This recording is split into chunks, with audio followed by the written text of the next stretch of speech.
The following program is rated TVMA. It is intended only for mature audiences.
Yo, what it do, everybody, man? What's going on? Y'all already know what it is, man. It's your man Dre, aka Dre on Wheels, man. Welcome back to the 11:30 podcast, Talk Pro Wrestling, man. It's Wednesday, so you know what time it is, man. It's Commission Talks, man. It's that WTW, that Wrestle Talk. I'm excited. I hope you guys are, man. I got my guy, Warren Marlowe, ready to step in. But you guys, man, we live here on YouTube, Twitch, and on Facebook. You guys, man, if you're new to the show and if you haven't done so already, definitely make sure you hit the like button down below, comment, hit the notification bell, and definitely subscribe. All right. It's Commission Talk. It's Wednesday, man. We got some wrestling we gonna talk about, man. Some things we gotta get off our chest, man. But like I said, it's Commission. I'm not alone. I'm bringing on my guy, Warren Marlowe, man. Host of Buzzing with Marlowe. What's goody? What up, man? What up, man? How's everything, man? How's life been? I'm a little bit under the weather right now, so we'll see how this goes. Hey, man, anytime I seem like I'm having an episode, everybody getting over a cold or under the weather or something, bro, man. This when your child goes to school, you'll understand. Hey. Drink. Say hi. My drink. Say hi. Say hi. All right, go get out of here. All right. She got sick? She got something, man. It's every other week. Play phone tag, something. Kids are nasty, and germs just spread like it's like no other. I guess that's the way it is. Tell me about it, boy. Kids, boy. Germs. Yeah. When little Dre goes to school, that's when you gonna really know. Yeah, I know. We getting a little preview of it though. He got under the weather too, just like his mama. So I'm trying to stay away from them, with all the sneezes. I try to keep my bubble as much as possible, especially during my work schedule. Yeah, I think that's also a big thing too, is because it's been cold for a while right now. I mean, you're in the plant, so it's very much colder inside. So yeah. I think that was a little bit of that, but yeah, I mean, I'm in my own little bubble at most times. Hey, I feel you. I definitely feel you, man. When mommy's not home, when mommy's at work, I've got little one with me and two other dogs, so no, can't promise what happens on days like this. Yo, what's good? Came back from school. Hey, appreciate it. Hope the day been lovely, man. Appreciate you stopping by. All right, man. I know you said work and getting over a cold. Obviously, little kids. I understand it though. All right, let's get into some wrestling, man. Last week we had Commission Talk. We had Shiz on, man. It's been a minute. Shout out to Blackheart, man. It was definitely good having you on. As well, Friday Night SmackDown was here in DC. It was pretty cool. But first, before we get to SmackDown though, last night NXT, man. I don't know. I know you've been working or whatever like that. But man, last night NXT got to been dubbed as one of the dopest NXTs that we came across in some time though. To start off the show, actually, I'm just doing something, and I come back in the room, and I couldn't believe actually who I saw on the TV screen though. But he was in the middle of the ring with the NXT champion Oba Femi though, TNA's X Division champion Moose. Man, I've been saying this for a long time. We've been seeing, Jordan Grace, which she's officially with WWE now. We've been seeing the Rascals, of course, Joe Hendry. And I was like, man, Moose is one of the guys that I would love to actually see in the WWE. I've been following him since Ring of Honor. And now, obviously, he's been in TNA for some time, but making his sort of debut on WWE television last night on NXT with Oba Femi. Do you like this, man, or nah, man? Because I think it's the best route to go. And I love how Oba Femi was like, yo, this has been destined to happen, because ever since the news broke about TNA and WWE, NXT doing their thing, Oba Femi has been really vocal about, at least Moose has been vocal more about definitely coming in and working a program with Oba Femi. So yeah, man, how did you like that if you seen it? I just saw bits of it this morning. Hold on. That's probably gonna be like 5 sips every time I talk. I know Moose has been wanting to be in WWE for a long time. I know when the first partnership happened with Jordan Grace and obviously with Joe Hendry, Moose was knocking at the bit like, hey, I want to get in. I want to get in. So this match between him and Oba Femi, I gotta say, man, NXT, I didn't think that this could happen. Like I said numerous times, when we had the Finn Balor's, we had the Samoan Joes, we had the Bobby Roodes, we had NXT literally was taking over when it came to WWE.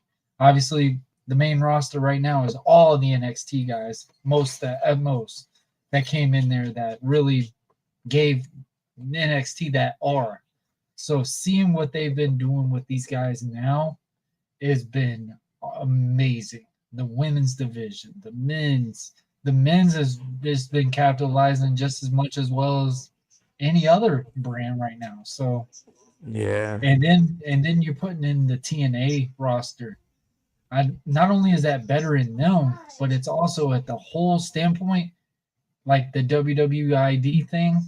It's just showing that it's not them versus all anymore. Like they're literally pro wrestling as a whole right now. And that's something that I've said that is the most beautiful thing that I've ever witnessed. Yeah. Is because now it's giving independent talent to be on a main stage and learn what storytelling is. As an independent wrestler, I will tell a lot of indie guys don't know what storytelling is. They just see it as a match, flows, whatever. You're getting to see at the best moment right now. And Moose going against Oba Femi, stand and deliver is going to be nice. Yeah, it definitely is, man. I was saying that I couldn't believe it. I just came back in the room and I was checking on, something. I think I was doing something with Lil Man or something, and I came back in the ring and I just couldn't believe, because the commentary was like, oh my goodness, and I just glanced over a little bit and I'm like, yo, Moose and and then he's going to have a matchup next week, I believe, defending the X Division Championship against Alexis King, which I think is going to be amazing. So, yeah, for a moment, man, I thought this relationship was the X Division champ. I still don't think. Yeah, I know, right? X Division champ. That's like a cruiserweight championship, right? We had the AJ Styles, we've had the Chris Sabins, we've had Alex Shelley, we've had Austin Aries, we've had Frank Kazarian, guys like that, which all are now heavyweight. So it does kind of make sense. I don't think Chris Sabin is a heavyweight, but so it kind of does make sense. But it also, in the same aspect, I think it's the fact that Moose is a very big part of TNA. He's a major draw. So you need to put a title on him to obviously up the ante for TNA. But I just for the X Division Championship, like you just said, man, that's more like that cruiserweight, and I don't see Moose doing cruiserweight type oral moves to, one up the audience. Nah, he a big man. He definitely can, get around the ring though. But he's lost a lot of weight when he first started, man. Like this guy has changed a lot. Oba went from 3 moves to now you can just go. Go. Yeah.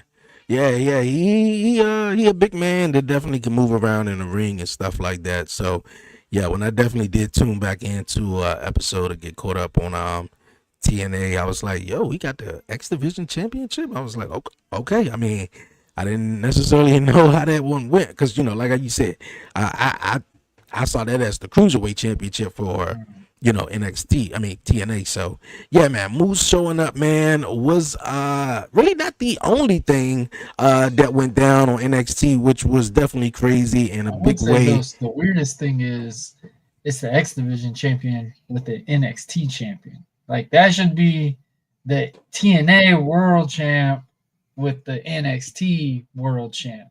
So I get the aura standpoint, but I mean that's the only thing that's like kind of weird with it.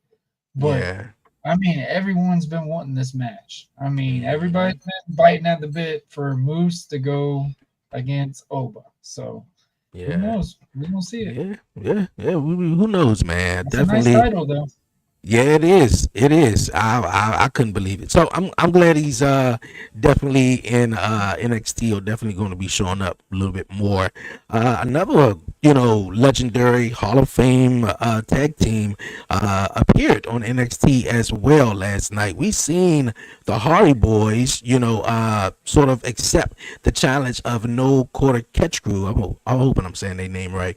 But yeah, man, we seen, of course, No Quarter Catch Crew, I think that's their name, on TNA over the last couple of weeks. So we got the Hardy Boys making a return back to NXT, or making a debut in NXT, but they return back to WWE next week as the TNA Tag Team Championships. Man, oh man, like I mean, boy, this has got to be dope, right? I mean, we was always, at least a lot of people was expecting more male talents from TNA to be in the Rumble. Of course, we just got Joe Hendry, but getting the Hardy Boys next week, I mean, you like it? Yeah, I mean, obviously nostalgia, and I think, obviously, as a pro wrestling standpoint, the outlook, like, bro, like, those guys have how many matches under their belt, how many championships under their belt. So like it does make sense to that scenario, and it helps those two talents right there. I don't really know much of that tag team that the Hardys are facing, but I mean, the question is like, how's Jeff's mind? How's Jeff working in the standpoint? I get it. They've been working on the indies and stuff like that, but now you're trying to go back on that main stage. Like you need to get your stuff right. And, I mean, obviously you're not going to get one Hardy. You're going to have to get both. So, I mean, I think the really cool thing would ever be if it ever happened, if we do get the Hardy Boys back, but you also bring Lita back for a one night only type thing or something.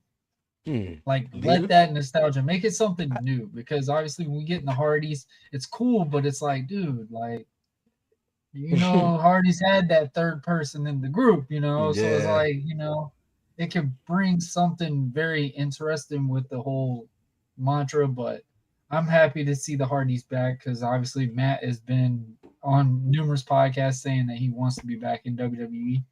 I think that's why a lot of guys did sign back with TNA, because they know, okay, not only can I be in TNA, but I also do get my chance back in WWE.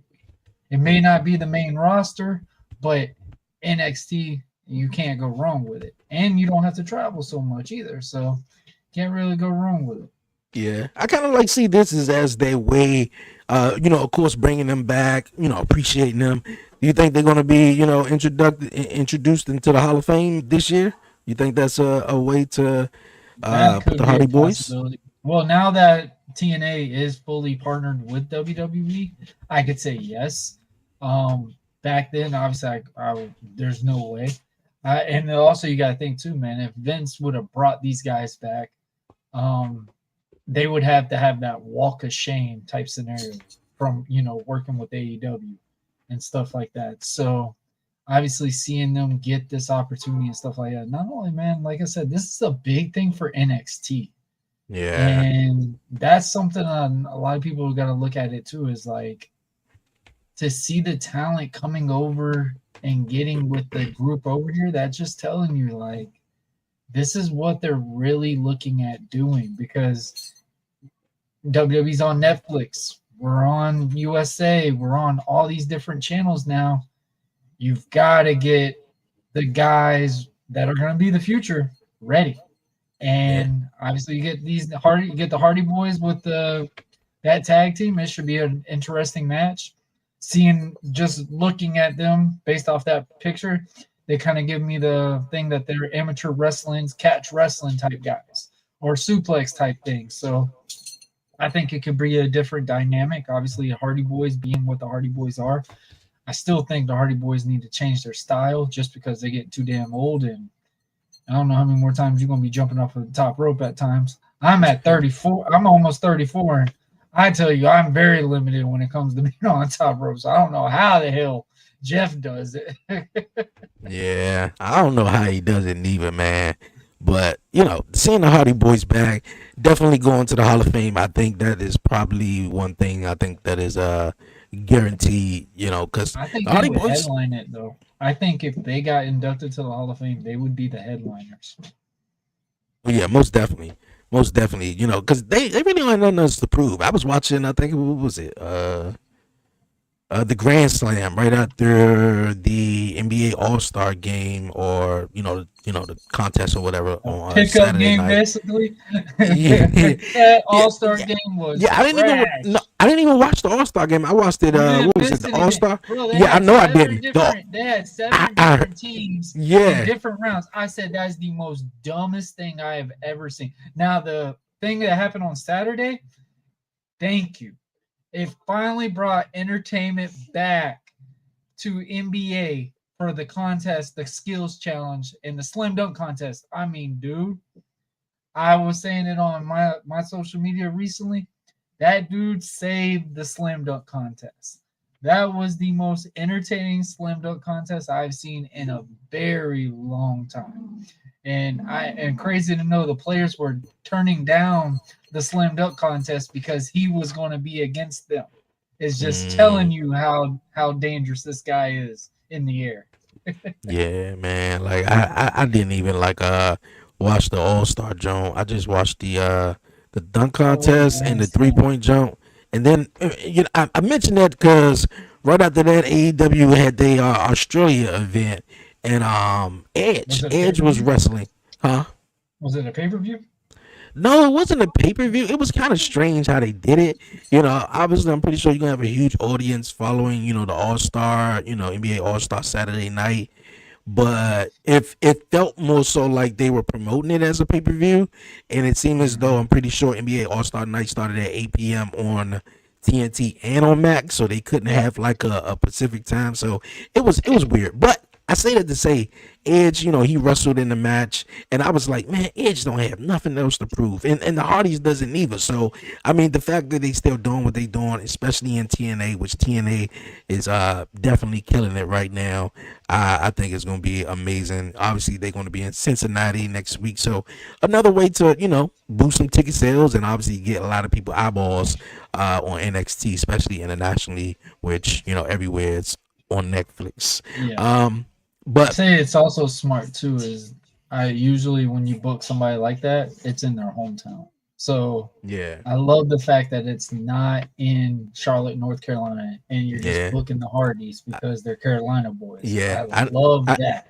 I know. That's your thing. You don't like when CM Punk is booked in Chicago, right? I mean, I get it. It's the ticket sale, it's the draw. It's Yeah, Chicago it's wants it, cheap. but it's like, bro, Yeah, that's already there. Like, I want to see, like when we saw Johnny Gargano get debut in one of the most random areas on Monday Night Raw and got cheers. That's when you know, hey man, this guy could be something. Because it's like if you can get a cheer outside of your normal area, that's something that everybody on, especially in the indies right now, they always tell you, go out of your comfort area. That's how you'll know if you're really over, and that's how you'll know if you really can get a crowd to go. Anybody would go to a show that's family based, whatever, and yeah, you're gonna get cheers and all that. But if you go outside of your area and you get the same pop, that's when you know, hey man, I'm doing pretty good. Yeah, you're right. So you get it, man. I get that part. So yeah, I agree. Okay, man. Another thing, man, definitely took place on NXT last night. We saw the contract signing of a new superstar who made his debut the week prior, which, I was, even asking you, it was like, man, was that actually on television or, after the break or whatever the case was? It didn't seem like WWE had anything in place for Ricky Starks, not even a theme song or anything, though, but they hurry up and signed him ASAP. And as you're seeing on the dotted line, he goes by Ricky Saints now. Ricky Saints is with NXT, but besides the contract signing and, him joining WWE, I think this promo where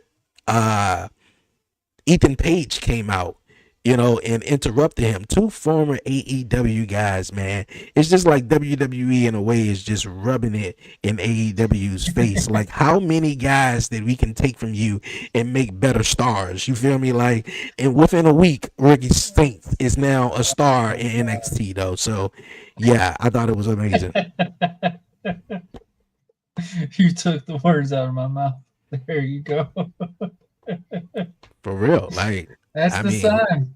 I mean, and I mean, it's smart because I think that's what a lot of people, when you think of like obviously TNA and stuff like that, and that's why TNA partnered with AEW at first, is because they knew it was just 1 in a million to get with WWE or get on WWE territory, unless you were AJ Styles or Bobby Roode, the main guys that could trailblaze a whole promotion. I think this is the most smartest way doing it because now you're looking at it. AEW. If you look at the history on that, how many former WWE people that go to AEW have been very successful? I can only name the main ones. Yeah. If you're Hardy, and the Hardy Boys got booked wrong in the daggone AEW standpoint. Like a lot of guys did, man. A lot of guys. You look at it, Keith Lee, Aleister Black. I mean, the list goes on and on and on. On and on. Miro should have been one of your main eventers, in my opinion. Boy. So, like, I think this is the most smartest thing because right now, WWE, they're just keep hitting that hammer on that nail. And when eventually that nail is going to start hitting that coffin and it's going to be fully closed, then that's going to be the question. It's going to be like, hey, man, are you ready to change this stuff up? Or are you just going to bury the wrestling business? Because that's the problem that I think with a lot of things is AEW is looking at it as, WWE is just the ops, basically. And then they're looking at Jade Cargill. They're looking at Cody Rhodes. Cody Rhodes is literally the face of the company right now. Like, what, 4 years ago? 4 years ago, Tony Khan said he's not a CM Punk, that he would not be the main draw or whatever. Cody is now the biggest face of the biggest wrestling promotion of all time. So it's like, you look at it now, Lexus King, I think is doing great work. And I was very against him coming in. So seeing his stuff now, I'm happy with. Ethan Page, I thought he would have went straight to the main roster, but I think NXT is the best thing for him. He's having fun. These guys look like they're enjoying themselves. I was just watching Logan Paul's podcast with Michael Cole, and he said exactly what you just said, man. The guys right now are literally having fun now. Everyone's enjoying their work right now. Like Michael Cole even said about Vince, like he said, if Vince was there, Michael Cole couldn't be himself. A because lot it of would guys be on the would. shuffle. It would be, hey, you gotta say this. Hey, you gotta say that. Michael Cole's even said it. Hey, man, I'm getting adapt freaking rappers right now. Like that would never happen. Like you could just tell. Like Michael Cole just signed an 8-year contract, 8 years, because he's enjoying where in the environment he's in. Lillian Garcia's back If because of the environment. If Vince McMahon was still in charge, I don't know if he would have took that re-sign though. Maybe not. TNA I think a lot of guys would have went right into AEW or TNA. Yeah. TNA is TNA is going good right now, especially when I see Joe Hendry on TV. Yeah, Joe Hendry, the TNA World Champion, definitely been appearing. He's another guy. I'm pretty sure when his contract is up with TNA, is definitely going to be making he's not going to be as big as everyone thinks. Yeah, I said that. I said to me. I've been saying this for a while. He just gives me that Elias vibes, though. I mean, once that theme song has ran its Elias, I would just say like it would work organically like Jey Uso's, but it's the fact that after he achieves whatever they want, that's it. Yeah, but if it doesn't work, it's gonna be like that LA Knight shuffle type scenario. If it doesn't work, we're gonna get to LA Knight too in just a minute though. But with Joe Hendry though, like last week I believe he had for the Joe Hendry concert on TNA, and his theme song is an actual song. So I'm the reason why I went to Elias is because Elias, his gig was, music and everything. And he, had an EP, album or whatever, that had maybe a couple of songs and, was like #1 on Apple. So it gives me that little vibe of Elias, but I think Joe Hendry is definitely over. I just don't want to, it could be in a phase where it could happen so fast and then it just, it goes by. So I don't know, but I'm pretty sure he's another guy who's definitely going to make his WWE debut after he done signing with when he finished with TNA. Too, they did it on NXT just to try it out. And the sad thing is, I feel like after he did lose the NXT World Heavyweight Championship, I think it kind of did die out because it was like, all right, dude, you didn't win the TNA Championship and you lose the NXT Championship. Which he won the TNA title again. He won the TNA title that time, but it was like wondering, like, oh man, did Joe Hendry sign with WWE already? Like, because we already knew about Jordan Grace. Everybody in the world knew about Jordan Grace was signed. Yeah, let's talk about Jordan Grace too, man, because I think she made a phenomenal sort of official debut. That woman is the epitome of transformation of a superstar. Nah, that WWE written all over it because you saw her a couple of weeks or a month ago in TNA, and now you see her now. She's more presentable to the world now, and not just like she's just a strong jackass woman ready to just get in the ring and wrestle. Now she's beautiful. Now she's attractive. Now she's buff and can kick your ass. So I like that. I like what they did with that, and obviously her teaming up with Stephanie Vicaria and Julia, and which she's going to probably beat one of them for their title and become the new champion. I'm big on Stephanie right now. I don't care if the woman can't speak English or not. That girl is drawing eyes to a product. Oh yeah. I'm not even gonna exaggerate. I watched the match that she did with Mercedes Moné. Obviously, I am very against when to say someone is carrying somebody in a match, but Mercedes just looked like she was not able to connect with Stephanie, and she put that match together and did what she could. And then after that, to debut in NXT right afterwards, that girl's going to be on the main roster very soon. Very soon. Yeah. Stephanie Vicaria, that girl is going to be a star. Yeah, but the only thing about, because you say, man, you don't care about if she can speak a word of, English and everything like that. The best way I can see it, if bedroom, she might be one of those crazy girls, but then you're just like, hey man, it's for the ride. Yeah, but I think they could go more with the like Shinsuke Nakamura route with her and let her talk her own language and maybe put the subtitles up there. But the only thing about it is, like if she, actually pull it live. I think that's the thing. If they can, don't make it corny. But more then it's serious and stuff. yeah, but then it's also concerned about pulling a live promo too. It's like, well, Mm. can they understand you? And it don't seem like WWE is really big on managers nowadays. So I've been saying that for Andrade, Shinsuke Nakamura, a couple of people who don't really have that, really good connection, that speak English and Oh, that can Shinsuke connect with is the. doing good No, by yeah, himself you right you're now. right. You're right. You're right. You're right. You're right. You're totally right. That promo he spit on Friday Night SmackDown, I literally looked at it as like, this is not the same Shinsuke we saw a year ago.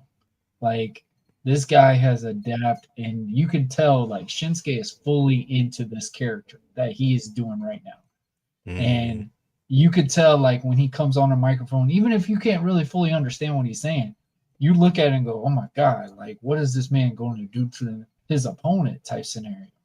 So I agree with that. The thing is, I think the biggest thing about with manager standpoint is it's because Paul Heyman is behind the scenes in the back, and he has been trying to fully push back on that because he's even said it on, like we talked about on Logan Paul's podcast. Wrestlers, he feel like don't need the manager to get over anymore. He feels like the talent needs to be more advanced and whatever to get the standpoint over. But if it makes sense, like what you just said, like a Shinsuke Nakamura, or I don't know if Stephanie Vaquer could really have a manager just because of the gimmick that she's bringing right now. I don't think it would make any sense. mm. Um, yeah, Okay. I don't know. Julia, I think maybe. Obviously, if she Yeah. did something with like damage control or something like that, that I feel like she could fit in with that. But other than that, I don't really see anything for her as well. Okay. Hey, yeah, the language barrier is definitely could be a thing that could sometimes hold you back or could propel you. It depends on, how you've been used though. But you mentioned SmackDown, man. We're gonna roll on from the NXT review. You mentioned SmackDown. SmackDown was here in DC. Pretty dope show, man. But to start out the show, the solo Sikoa, man, coming in all white. I thought that was really telling too, because the fact that he wore mainly, black and Black and red, red. Yeah, and the fact that he was coming out in all white kind of gave me a little bit of is he going babyface? I don't know, but hey, washing his sins, yeah, washing his sins away. washing his hands away. And when he rolled up in the car and Jacob Fatu was in the middle of the ring with Drew and Cody Rhodes, he was like, "Nah, man, we gotta go handle some family business though." So, the Solo Sikoa Jacob Fatu beef, man. Do you feel like they're gonna be going 1-on-1 at WrestleMania, man? Do you think the seeds are planted? Because if you ask me, I think so. Solo Sikoa, real fast, Solo Sikoa got upset at Roman Reigns when Roman Reigns lost at WrestleMania 39, WrestleMania 40 against Cody Rhodes. And that Friday after WrestleMania, Cody Rhodes, Solo Sikoa, so many names. Solo Sikoa dubbed himself as the new tribal chief and started bringing in new members, Tonga being one of them. And he was reigning and calling himself the tribal chief and all of that. And of course, Jacob Fatu is a new member of this bloodline. Now, Solo Sikoa, we fast forward to the premiere on Raw. Solo Sikoa loses his match against Roman Reigns, and on the week after on SmackDown, Solo Sikoa walks out, and the look on Jacob's face says it all. It's the trauma that they're telling in this story, in my opinion, that's going on in the bloodline, because Solo Sikoa went through something when Roman Reigns left, and it seemed like Jacob went through something in himself. Like, hold up, wait a minute, you brought me in, and now you just gonna leave, and you ain't say nothing, and now you just back. So I feel like they're gonna have a matchup at WrestleMania. Yay or no, man? Solo Sikoa versus Jacob.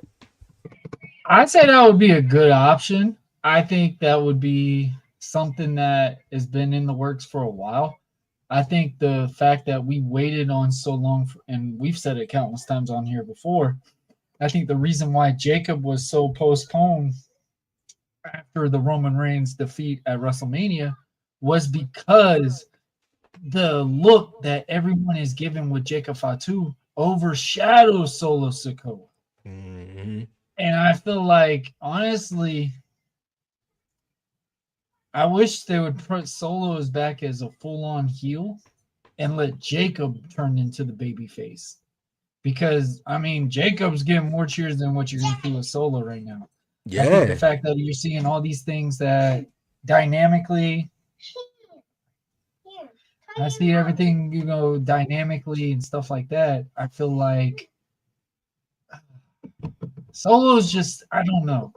He did good for the secondary tribal chief thing. They got the match over with Roman Reigns and stuff. Hey, I understand, man. My little man definitely be trying to come in. It's kids, man. Here, we got kids. Remember when Heath Slater said that back in what was it, 2016? Yeah, it's ongoing. We got kids. It's going to be every day. But like I said, the thing about with I think Solo did get solidified after the match with Roman Reigns. I think that was the first time that you could really look at and go, hey, Solo can hold his own. Solo can do these things. I think Solo versus Jacob would be interesting, but the question is how they're going to get there. I feel like after the thing with Cody and Solo, after Cody beats Solo, I think Jacob's going to probably attack Solo, and then that's where you're going to get that build to it. I don't want Solo, and I'm going to say this again, I don't want Solo to deliberately go right back to the bloodline. I feel like that doesn't make any sense, and that's fully rushed. I think what they're doing right now with everybody, and I think a lot of people are even saying it about Roman Reigns right now. They're like, hey, man, I don't like how Roman's being treated, Like, bro, it's a storyline that they've done in the past. It's just now you're emotionally attached, has gotten a different focus to it because it's not in that same burst that people saw it before. Roman's not the heel anymore, so you don't look at it and go, oh, man, what's Roman going to bring this week? Like, Jacob, when you see this man's presence, you look at it and go, oh, crap, something's about to happen. And see what they've been doing, building that thing up, I think would be really interesting. Obviously, the build right now they got between Solo and Jacob right now, and the fact that, seeing all things that happen, I think the best relating story is, say, like a parent supports their kid, whatever, and they win second place instead of first, and then guess what? The parent's mad, and then they leave, and whatever. Then they come back when they find out that they're doing good again. You find a type of way. You get have a different type of way of feeling. So I think that could be a different way that they could put this storyline too, because it gives an effect and a feeling. So it could be a very organic way they can build this up, and it could be a really good match. Hear me out though. I think it's really simple though. What have Jacob Fatu been saying to Solo over the last maybe 6 to 9 months or so since Jacob Fatu been in the 2.0 bloodline or whatever? I love you, Solo. I love every single night. I think, wasn't it? It probably was on the t-shirt. I'm pretty sure. But man, everybody, man, find you somebody out there that that's gonna love you like Jacob loves Solo. Like, I don't know anymore now. Definitely. I don't know. I don't know no more. But what I'm saying is that special is over. But what I'm saying is the fact that he just, I love you so much, it's gonna turn into one. I hate you, Solo. And that's going to be it. That's going to be it, bro. Like, all the times that you told me you love me, and now you hate me, I can see Solo definitely being the bad guy, being the heel in this. Because on Friday night, they was like, Jacob, Fatu, they be chanting. I was like, yo, so I don't know what direction they going to go into, but we seen Solo at the end of the show, Simone spiked Tama Tonga, which we was going after Cody Rhodes though. So I think this whole story can definitely, it really don't take much. If they just play it in the right direction, it could just don't rush it. They got plenty of time, and just let it happen. Yeah. Every week, little bits. I think the way that they planted that right now with him hitting Tama Tonga, it's going to open that questionability like, hey, all right. Yep. First time, that's one strike. And then it Yeah. just keeps accidentally building. I think that would be a really cool thing. Like I said, I think the way that they're doing right now, Solo goes away. I like to quote it based off of movies and stuff. I think when you look at this scenario with Solo right now, it's like John Kreese with Cobra Kai. Gets beat, defeat, runs away, tail tucked in until they finally come back and they finally succeed. Then I'm going to come back. I'm going to try to plant my seeds and try to take my stance. And let me see if I can really come back. I feel like, oh, I took my time off. I should be well refreshed. I'm ready to beat this, dominate, whatever. I think Jacob's going to be the reason why Solo loses the match between Cody. I think that's something that can be a scenario with it. But I think that, like we just said, man, you can make this very easy build. Just don't rush it. We got plenty of time till Mania. You've got plenty of time to get this aired out. You've got countless shows to put it on TV.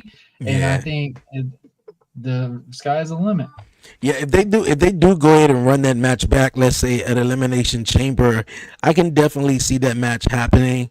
Jacob Fatu calls Solo the match. Obviously, Cody Rhodes win. John Cena wins the Elimination Chamber, confronts Cody, and they face off before WrestleMania. Though that could be a thing. Jacob Fatu is definitely going to want a match with Solo Sikoa because he interfered in his match. Yeah, so I think it could definitely go some ways though. I want to go back to this comment real fast before we move on though, because I was just watching the video though. How do you feel about the Jey Uso and the Gunther road to WrestleMania setup right now? Perfect. What they're doing right now is against all odds. I've said it numerous times, bro. Jey Uso is the Daniel Bryan of this generation because overcome adversity happens organically, just randomly you skyhawk it and you take over sales. Because if anybody don't remember, Daniel Bryan was out drawing John Cena at times, and you see this stuff like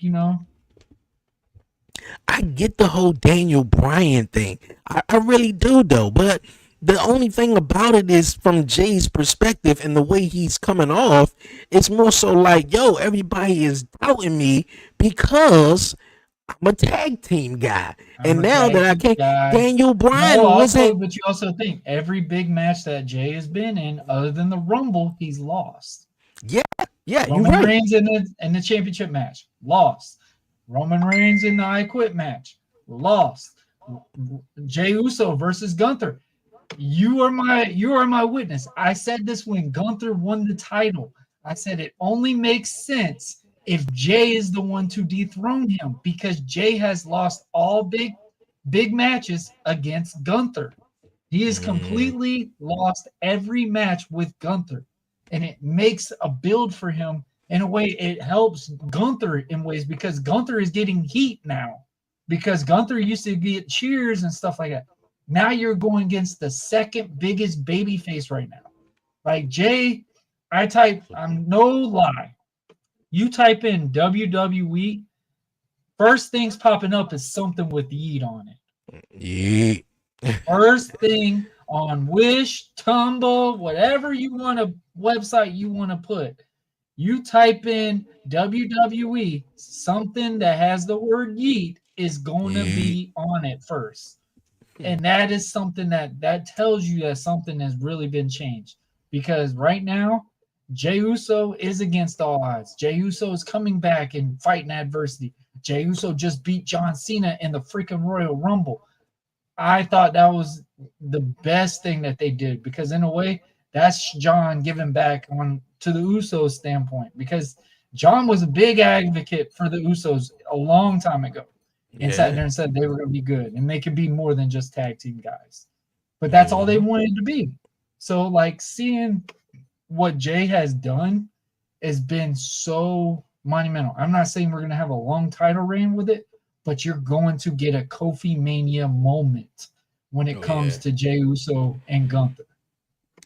I mean, most definitely Jay is winning though, but I do like how they are definitely playing the underdog story. That can Jay do it? Can he get the job done? Hunter is taking heat.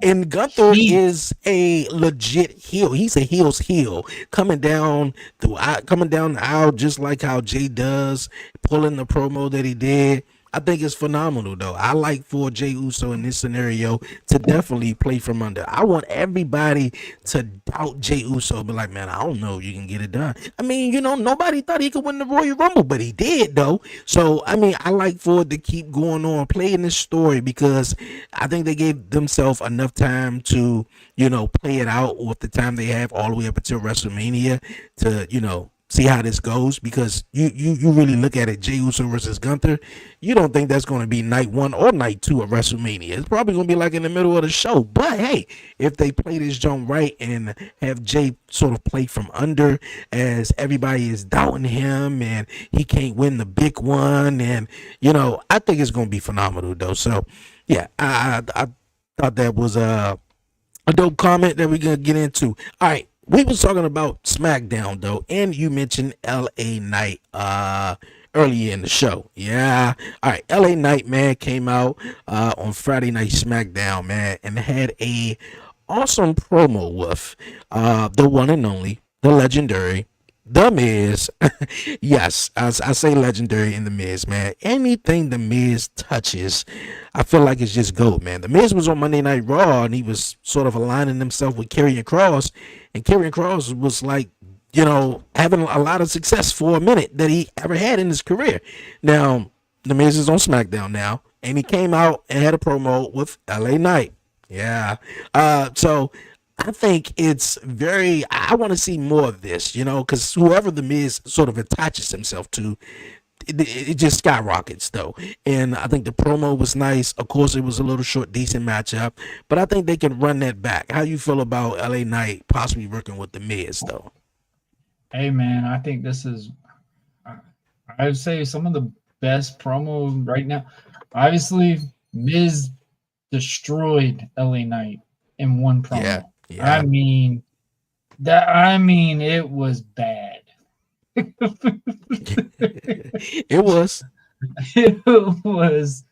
was bringing a knife to a gunfight, and Miz was bringing a damn AKA yeah, whatever you want to call it. Like, it was no competition at all. And obviously they had to have LA Knight like decimate Miz in the ring, because that shit was rough. It was. I think this has been LA Knight's best feud in a long time, in my opinion, because not only, like, people don't realize, and I think a lot of people look at wrestling like, oh man, you gotta, who could keep up and do this, bro. People don't realize how real good The Miz is. Yes. Like, Miz is doing the highest and doesn't get this much achievement, much praise as he definitely deserves. Like, Miz, if he wasn't such a dang family man, I think Miz would be the main guy of the company right now. It's just the fact that Miz doesn't like being a babyface. He does not like being a babyface. But looking to see what he could do with LA Knight, it helps LA Knight. It helps LA Knight get better, gets the crowd behind him, gets all these different nostalgias for him. And I think this would be a really good advancement for LA Knight, because LA Knight needs something to help build his credibility. And I think Miz can definitely get him there. Mm-hmm. I agree. Definitely get him there. I definitely agree. I say, man, after maybe 6 months. That promo battle. Yeah, after about 6 months, the LA Knight had the United States Championship that he won at WrestleMania 40 last year. I was like, okay, what else he's going to do? I mean, besides coming out there and just being a fighting champion, defending the title, which it was only like 4 people that he was going against. If it was Santos Escobar, Carmelo Hayes, and Andrade, and maybe like one other person. So I was like, Shinsuke. Yeah, Shinsuke, yeah. So I was like, come on, man. We like LA Knight, we need a little bit something different. The title reign that he had was getting a little bit underwhelming though. So, I mean, he lost the title, and coming out there working with the Miz and the Miz promo, I thought it was phenomenal, man. I was intrigued sitting there I just feel watching the like, back and forth. I hate to say it. I mean, if you look at LA Knight's reaction towards it, I don't feel like he gave it his all when he was the United States champion, if it makes sense. Like his promos now are more compelling than they were when he was the champ, if that makes sense. If you go back and watch LA Knight, he looked at it as a consolation prize For not winning the WWE Championship? for not winning the big title. Mm-hmm. And I feel like LA Knight could have gave so much more than what he gave. And I feel like now, I think he's now looking at it as like, hey man, how can I get my foot back in the door? I gotta do something. I need to find a good dance partner. And who better than the Miz? Like I honestly said it numerous times, I would never be mad if Miz ever gets crowned champion. No matter what champion he is, he elevates it. Yeah. He's gave opportunity. He's built a nostalgia towards him. Like for someone to still be able to play a heel persona and knowing that you have a reality TV show, everyone knows that you're a down to earth, you're a great human being, you're an awesome dad, you're a very loyal husband, you have a smoking hot wife, like you have a life that everybody wishes that they could have. And for them to still be able to hate you on a TV playing a role, that's when you know you're doing your job. And, you know, Miz has that way to give that advancement in place. And obviously Miz is at that point in his life now. He's just the gatekeeper. So LA Knight right now, I think he needs this more than anything because, like I said, I think he's now looked at it and goes, I could have done so much more as a United States champion. I think that hurt my credibility. And now I need to figure out the advancement to get back into it. Yeah. No diss to LA Knight, man. You my man though. But Chelsea Green doing more with the United States Championship than LA Knight is doing with his. And she's not doing much. And she ain't doing much. Thing is, Chelsea Green is the epitome of what hard work is. I've said it numerous times. Chelsea Green will make gold out of anything. Like her being a caring character. Everybody looked at it and goes, oh my God, this is going to be terrible. It's been some of the most entertaining stuff that you've seen when it regards to a woman champion, a woman's persona, because it's different. But it's basic, but it's impactful. You look at it and go, man, I can't wait till someone actually punches in her face. Then you look at it and go, oh my God, I can't believe that she just won that. I actually want her to win.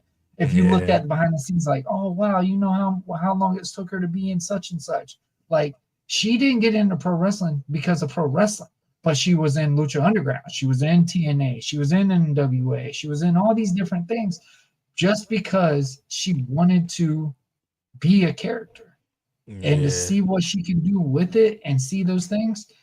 This is my problem with a lot of the talent. Everyone talks about, oh, they didn't get pushed right. They didn't get pushed right. You didn't give enough energy. Regardless of what you got, you should, whatever time limit you have, you make the best of that. You take every aspect of that and you grab it and go with it. And I feel like LA Knight had that chance and he failed because I think they put him in so high of a banner when he went with the Roman Reigns and stuff like that. I said that was a good thing for him, but it's going to be up to him to follow that. And I feel like he died out of it because I think he lost faith in himself. I think he got to that point. He was like, hey, man, I think I'm at my highest. I don't know how to get back to it. And, you know, the fans still want to be behind him. They still do they still do all these things.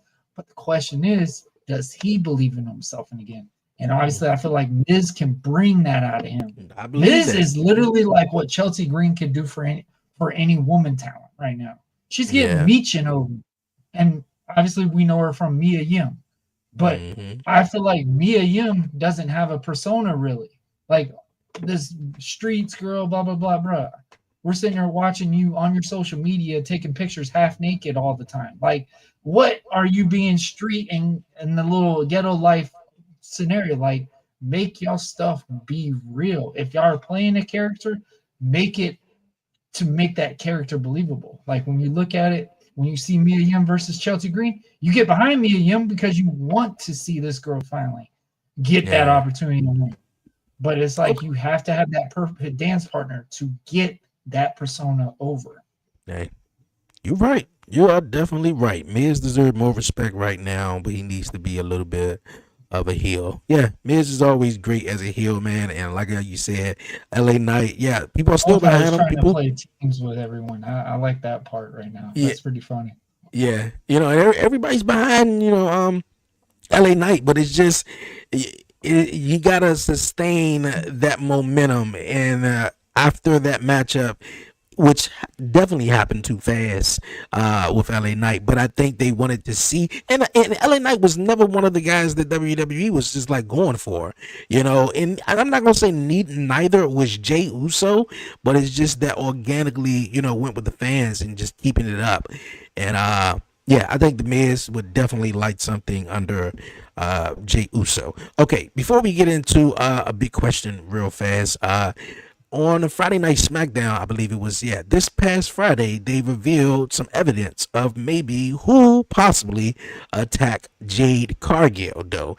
And I gotta get your opinion on it, though, because I feel like the first person that said something in the room is kind of like guilty a little bit. Like, and Naomi was the first person that said something when Nick Aldridge showed the video. And Naomi was like, I told you. But Naomi was the first person to be right there beside Bianca when Nick Aldridge told Bianca, look here, you're going to have to relinquish your championship belt because Jade Cargill's injured. She was the first one right there. And she's the first one to talk about, I told you so. And I'm just thinking, I'm like, I don't know. This smells real fishy. And then Bianca, she's just so quiet, as if she did it too. I'm just like, yo, this shit is something else. So who attacked Jade Cargill, man? Because I think we about to find out. I like how they put Raquel and Liv involvement in it. Yeah, I love that just because that's the common one that you're assuming. I think that they're trying to go with that storyline, like who ran over Austin. Like, obviously, we knew Triple H was involved, but who was the accomplice? And it was super shocked to find out it was Rikishi. And, bro, what it did for Rikishi. Mm-hmm. I feel like this can be the moment Naomi has been waiting for. I think it's both, but Naomi was the main one. Yeah. I think it's about that time because we've been waiting for it. And like I just use a comparison. Look what that segment did for Rikishi. He freaking dominated the greatest WWE, one of the greatest. I'm sorry, I'm a Rock fan. I still say The Rock is better than Austin just because of what he did last year's WrestleMania. I'm just saying. You can quote me and you do whatever you want. Boss. But exactly, bro. You get it after a gimmick at over 50 years old, over more than a People's Champ character. Yeah, Austin could do it. I don't care what anyone says. But seeing that segment, seeing what it did for Rikishi, it elevated Rikishi. You believed in Rikishi as a heel. You're looking at this guy like, man, you were dancing in a thong and we were shucking and driving, and then you come in with this major badass persona. This can be what we've been needing from Naomi. I feel like this can be that opening refresher Naomi's been asking for. I think Bianca and Naomi have been having so much fun as a tag team, way more than Jade and Bianca had. Mm-hmm. I think they could tell that story with it as well, that Bianca just be like, hey, man, I feel like you were weighing me down. I feel like that promo is going to be coming up soon. I think it's going to be that part where they're going to bring Jade back and she's going to be like, under the shuffle, like trying to wonder who's done it, who, and then it's going to be like at that very end, you're going to see that cryptic smile from both of them, maybe one. It might be revealed one, and then the other one comes out in between the match. Yeah, I dig it. It can draw this shit all the way out to Mania. No, I agree. I agree. So basically, what you said, like how the rivalry between Triple H and Stone Cold got ran over. Everybody thought it was Triple H, but it wound up being. Everybody thought it was The Rock at first. Oh yeah. Everybody thought it was The Rock. Liv and Raquel can be The Rock persona because you remember, it was Rock's limo. It was Rock's car. Yeah, like it was in his rent. It was in his name. But so they can play that off. So, but then in actuality, it's Naomi though. But the thing about it though, okay, let's say it's Naomi. So does Naomi? Okay, let's say if it's Naomi, and Bianca then finds out. Of course, Bianca now's like, oh shit, you attacked my tag team partner. So do Bianca go back being a tag team with Jade Cargill after all of this, or does it? Because when the theory was brought up, there you go. no there one, you go. no That's one, how you draw the build. yeah, but Rupert, no one, I don't think no one as small as Naomi attacked Jade Cargill by herself. Jade Cargill is a big woman. Gonna pop up. I feel like that's where a security footage is going to pop up, and then you're going to see Bianca, because obviously Bianca could throw Jade. Yeah, we don't. I'm but sorry. It got to be both of them. Naomi is slamming Jade. Mm-hmm. Nobody is believing this. That's what I'm saying. Yeah. But the theory is nice. I do like it for it to be, you know, Naomi, but I'm like, I don't think she did it by herself. So then if it was the both of them, you know, I mean, like, what is that, you know, how do you go with that, you know, because I don't know. I think it's could be a great storyline. It's good for women that are getting a storyline like this, because you're not having to be half naked. You're not having to have a boyfriend involved. You're not having to have the typical storyline that had to get women involved into the match. I think this would be a really good thing for women to get that advantage. Yeah. Plus, I saw the memes with Bianca and Naomi dressed like the Bring It On cheerleaders. Yeah, I didn't understand that, but I knew that was something. Yeah, once I saw something on social media, I was like, oh, okay, yeah, that's that. I was out here thinking that it was Liv and Raquel, really? But when I saw Naomi response and reactions, I think it's her and Bianca. That's the same thing I said when Naomi was the first one to say something. Like, I don't know, man. You ever been in a group and you just had this secret and someone tells it out and you just like, I knew it. Okay, you're the first one to say something. It's gonna be interesting. Like I said, they can do it smart because Triple H is booking it. Yeah, I mean, bro, the guy that got this damn Who Ran Over Stone Cold episode, like that shit went on for a year. Bill, we thought it was The Rock. Like I was even scared. I'm like, damn man, everything's starting to plan out pretty well. Like we all know how much you hate Austin. Like. You could have possibly ran over Austin, and then you know him sitting there ragging on the policeman and all that. What if okay, let's say Naomi did it, but she did it. Who she did it for though? Rikishi did it for The Rock. Who Naomi did it for? She did it for Belair. Okay. Did it for the Belair. Okay. I could dig it. You know what I'm saying? Bring it on. I mean, they got that costume now, so yeah. Okay. With that. Hey, we're gonna figure it out. We're gonna definitely figure it out. All right, you guys, man. Before we wrap it up and roll on out of here, I gotta ask one question, man. All right, we seen all 6 members qualify for the Elimination Chamber. We got John Cena, CM Punk, Drew McIntyre, LA Knight, Damian Priest, who won his triple threat matchup on Friday night, which was dope. And of course, we have Seth freaking Rollins, who qualified Monday night. Okay. What's the dealio with Finn Balor now? Is Finn Balor buried or not? Because I don't know if he can come back from this, or can he? Because WrestleMania 39, he lost against Edge. No one was expecting him to lose to that. Finn Balor, Rhea Ripley. I think he was supposed to win. I really believe if he didn't get as hurt as he did, I think he would have.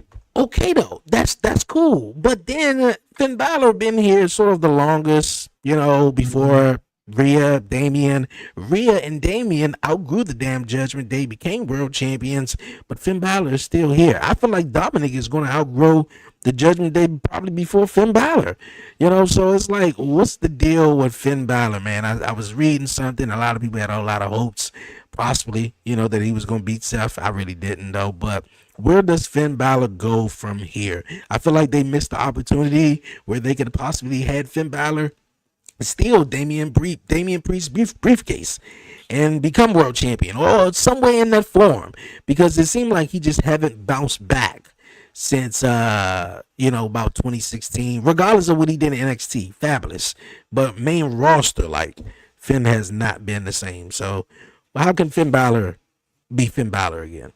I think Finn's gonna change completely when he fully leaves the Judgment Day. I think the fact that you can just tell, man, they're all having fun. I mean, they are. Finn is fully invested in what they're doing. Even as corny, as goofy as it is, he's having fun. I think Finn's matches have been more elevated than obviously how everybody's seeing it. When I look at it and say if someone's been buried, I hate that terminology because Finn is wrestling over 20 minutes every match that he's supposedly quote unquote getting buried in. I think the way that Finn can do it, like I said, is obviously they're going to do the build when they split the New Judgment Day. I think the fact that when they did the New Judgment Day, it was supposed to be fully focused on Finn. Instead, it got more involved with Dom. More fans are behind Dom. Yeah. More fans are behind that. I mean, Liv has been changing the game when it comes to Monday Night Raw. It was supposed to be, like you said, behind Finn, but I think it was supposed to be behind Finn. But I mean, they could swerve it. They could swerve it if obviously Dom is going to become a babyface. I hate to say it, Dom could be a big time babyface. Oh, he will. I believe he will. He will be a big babyface. He'll be like how Damian was, but Damian's not going to be able to control the stardom that Dom will get after he gets turned on by the Judgment Day. I think that they could sit there and play with that where Liv turns on Dom and they play a segment where it's Liv and Finn. Yes. That can elevate and change Finn completely. Yes. Yes. And that would be like how Edge and Lita type scenario was. I think that could really be something beneficial. Because I've said it numerous times, if you compare a career standpoint with Finn is really right on that edge momentum like they were before. When you looked at it, you thought Edge was down and out when he lost the Intercontinental title. You thought he was down and out when he did these things. But then when he got in with Lita, it made Edge solidify as a big-time heel. You're right about that. What they can do with something right now, because right now Liv is in that babyface mantra as well. If she turns on Dom, she will. It's nuclear. This goes back to when Liv Morgan left. I think the whole beginning was about Liv and Finn. I think that was the story with the Judgment. Because you remember, like I was just about to say, when she left that hotel key and Finn Balor, and I don't know people picked it up, but Finn Balor took that hotel key and put it in his pocket, and so I think later on the show he gave it to him or something like that. Every match that Dom has had, where's Liv? She's not with him.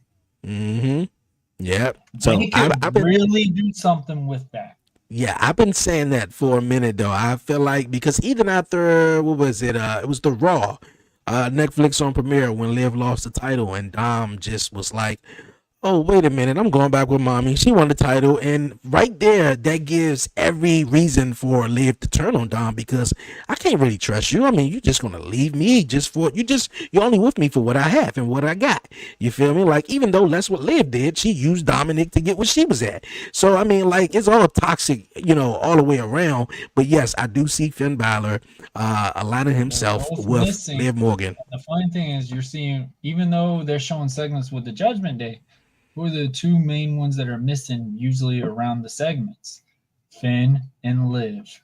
You're seeing Raquel, you're seeing Dom, you're seeing Carlito, which I feel like those just fell in place.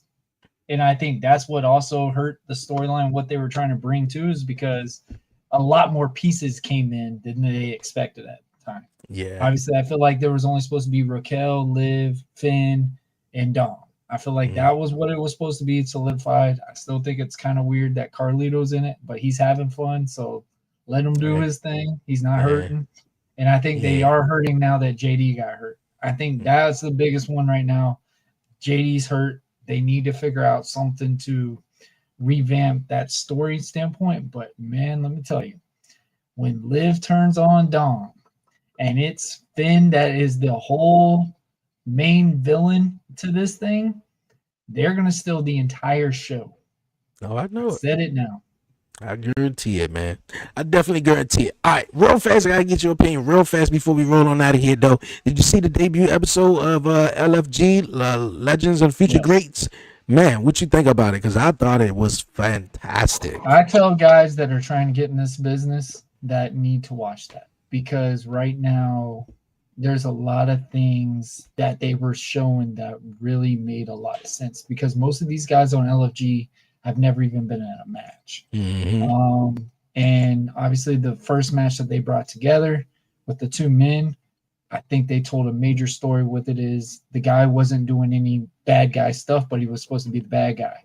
And then at the very end, that's all you saw. But it's harder for the babyface to get over if someone's not doing the bad guy stuff, because it's just a normal match. You're killing the babyface because you're really showing, hey, I can outperform you. You just suck type scenario.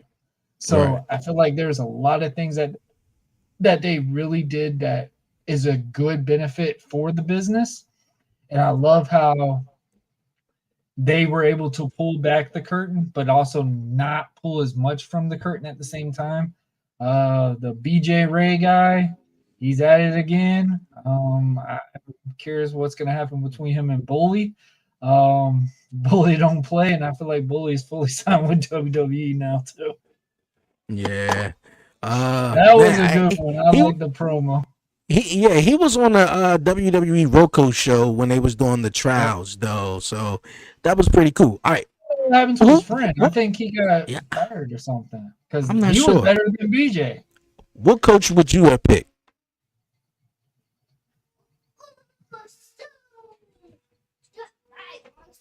Well, based off of my character, I would have to pick Booker T, just from the charisma, That's what stuff like that. But if I wanted a longevity and I wanted a full mantra of how to be introduced into pro wrestling, I'm going with Taker. Taker's knowledge is unprecedented. Like when I first met Taker, he gave me 5 minutes, and it was the most knowledge stuff that I could find in the 5 minutes that I've ever even been around most people, because the guy has been there. He's done all these things. He looks at the stuff. Now, does he look everything as an old school mantra? Yes, but he's even said it on LFG. He said literally, how do you think Cody would be if a heel?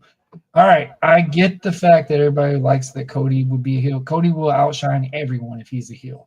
But the thing is, if Cody turns heel, who's your big-time babyface? That's the biggest question. Who could be that big babyface that could still draw the tickets and stuff for that? I mean, like, I can name maybe a couple, though, but you're not in that Cody. They're not in Randy that Orton. Randy Orton got to be number one. You know, Randy wasn't the guy. Like, if Randy was that, you would have had him over Cena many years ago. No, I'm saying though, like he asked though, like, how do you think Cody Rhodes would be as a heel if he loses his title though? So I think Cody Rhodes would be, he'd be cool as a heel, but I think if you put someone up against him though as that babyface, Randy Orton, I mean, they got the story, and you just flipping it, you know, because most people want to see Randy probably as a heel. Cody will Cody be as a the best heel, right? Cody would be that would be fucking crazy. Best heel. If you ain't watched any of his heel work on the indies right now, go back and watch it. Even John Cena, if John Cena wins against Cody, I can see Cena. I mean, Cody being a heel. Hear me out. I know we're supposed to be finishing on this. I see this. Cena's not winning at WrestleMania. Okay, he's not winning. I don't think he is either. The only thing is gonna happen. It could be like WrestleMania 17. If Cena wins, he is not winning as a babyface. If Cena wins, it tells a story on both perspectives, because in a way, Cena demanded that he was going to be in the Elimination Chamber. But I feel like if Cena loses, no. Here we go. No one's going to care about winning Cody though. Cena loses the Elimination Chamber. Hear me out. Punk is going to face Cody. Okay. As much as I hate Punk. So that means we must be getting a one-on-one match with Roman and Seth then, if that's the case. No, it's getting better. Cena's going to demand another WrestleMania match. Okay. They're going to declare him to put him into the title picture. Cena is going to demand that he faces Punk and Cody. All right. If that happens, I could see it either way, because you need somebody that can play both roles and get both of those guys over. Punk is the best guy to go for. Punk is more an edgy type wrestler on both mantras. You're going to look at it at a chasing standpoint, but you're going to look at Cena as a desperation scenario.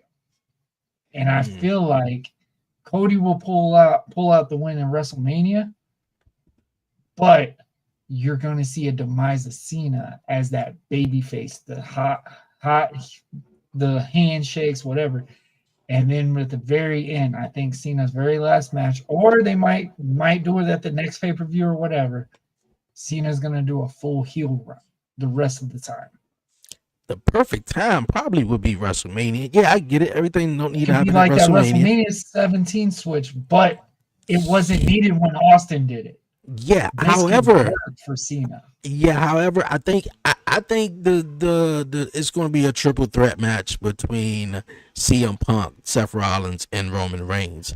If you put, the question is how you're going to get there, because what I think it's easy. Look what happened at the Royal Rumble. What I'm saying is right now, I would actually rather see Seth and Roman. More story. I mean, that's good too. But CM Punk eliminated both of them in the Royal Rumble. And of course, Seth Rollins curb stomped at Roman Reigns. Roman Reigns comes back at Elimination Chamber and calls CM Punk and Seth Rollins. Happens, bro, if Paul Heyman turns on Roman. The only way, what happens? The only way I could see that triple threat in the finish standpoint is if Paul Heyman turns on Roman. Because it's a favorite. Yeah, maybe so though. Maybe so. But it's a whole lot of stuff that can, you can go into that match. Like I was just saying. You gotta put that favorite involvement in somewhere. It's most definitely it's definitely gonna come involved. The favorite is definitely gonna come involved for Paul Heyman rather than him doing the favor, rather than, CM Punk doing something with Cody. I think Roman it's perfect to have Seth. No, Roman is gonna take out based off the favor scenario for Paul. Yeah, Heyman. But he could take out CM Punk too, because CM Punk also stole his wise man to come back. Not only that, he got a favor that Roman Reigns don't know about, and only that CM Punk eliminated them from the Royal Rumble. Not trustworthy, so Roman's gonna be on that edge again. Yep, I go that direction, and then of course John Cena did say he would love to, do some heelish stuff in this retirement tour, maybe. But I can definitely see him not winning at WrestleMania and turning on Cody Rhodes. But I feel like if he does that, John Cena going to be more hotter than Cody Rhodes, because everybody wanted to see a John Cena heel turn. Now everybody going to be like, oh, fuck Cody. So I think it's more interesting if Cody goes to heel. We already had that now, because Cody has been a champ for X amount of days. He's been basically a champion all year. No, what I'm saying is that we know how wrestling fans are, because it's new. That. But bro, Cody's got the kids right now. Oh yeah, he got the kids though. What was Cena's main audience? Kids. Yeah, I get it. I get it, but that's where they can, play it in both ways, though. You know what I mean? John Cena got the kids. Jey Uso got the kids. Cody Rhodes got the kids. They all got the kids. So I mean, like, you're gonna use Jey Uso right there to do that, especially if you're gonna turn one of them heel, meaning Cena or Cody Rhodes, because especially Cena is a big part of the Make-A-Wish, and of course Cody Rhodes, even after the show, he gave the little girl who was dressed up like her, his weight belt or whatever like that. So I mean, like, yeah, them the things that was really considered with John Cena, because they wanted to do him heel, but the whole Make-A-Wish and everything like that. So hey, we gonna see. We definitely got some time. We about 60 some days. I remember he was on Chris Van Vliet, and he said if he went heel, he would have wore a singlet. I could never picture John Cena in a singlet. Nah. Never in my life picture him in a singlet. No, not at all. Not at all. All right, man. Final thoughts, man, before we wrap it up and head on out of here, man. It's time for me to go get something to eat. Bay waiting. She like, why did I not order the food already? Oh, man, I know that struggle. Man, obviously, man, wrestling's been really good. If you haven't, man, we didn't get to really talk about it much. Make sure y'all go back and watch the AEW show. Obviously, they got Dynamite tonight. I haven't really been able to keep up with it lately just because my work schedule right now and wrestling's every day. So it's like I'm very selective at times that I can watch. But man, we're on the road to WrestleMania. I mean, Elimination Chambers next week, right? Next week, Elimination next Chambers? Saturday. Yeah, next Saturday. So there's a lot of things brewing, man. Then we're on the Mania. We in the Mania time. You're right. You're right. Hey, man, you got it, man. Definitely make sure you go subscribe to Buzzing with Marlo, man, and definitely follow him. Sorry, my bad. Also, we got a episode out this Friday. I'm all over the place. The medicine's starting to kick in. I know. We got an episode coming up this Friday. We got a father-son duo called J&J Toy Giants. A podcast, based off of father wanting to have a connection with the son, and they found a connection based off of action figures, movies, 90s nostalgia, Roblox, video games, stuff like that. So, man, make sure y'all tune into that. It was an awesome episode. Talking to the father and obviously Jaden. Jaden's only being 11 years old. You will be amazed at how well this kid can really do with the interview scenario. He was really just it wasn't shy. That was something that I was blown away with. So, man, make sure y'all tune into that. We will make the announcement, I think, at 7 o'clock tonight. But, yeah, man, obviously we've got a lot of things going on. Buzzing with Marlo. We've been really slow and steady right now. I apologize just because we've just been doing commission talks episodes right now. Like I said, man, my schedule's been outrageous. If I can get over this flu, I will be in Williston, Florida next Sunday. We will be facing Krager. That's going to be an interesting match. We have never faced each other before, and I think this has been a big brewing thing that everybody's been wanting to see. And then after that, March 8th, I'm supposed to be over in Georgia, in Newton, Georgia, going against a very, very high flyer off the Miami Boys faction. If anybody doesn't know, that's one of the top factions in Florida right now. I'm going to be going against Xander Maddox. And people have been wanting this match for years.